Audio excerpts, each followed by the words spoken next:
Replacing a DC power board of the MA5603T. Record the cable connections and switch off the input circuit breaker that controls the power board to be replaced in the PDU. Loosen the screws on the cable and remove the cable.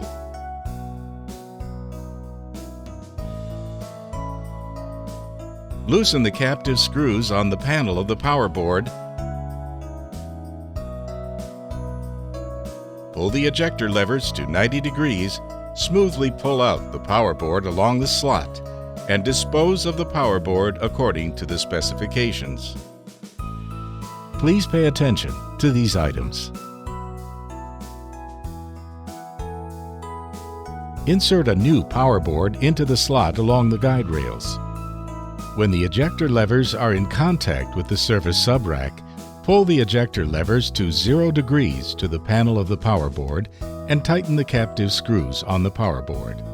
Connect the power cable according to the recorded information, tighten the captive screws on the power cable, and switch on the input circuit breaker that controls the power board in the PDU. Check the power indicator on the power board. If the indicator is steady green, the power board is running properly.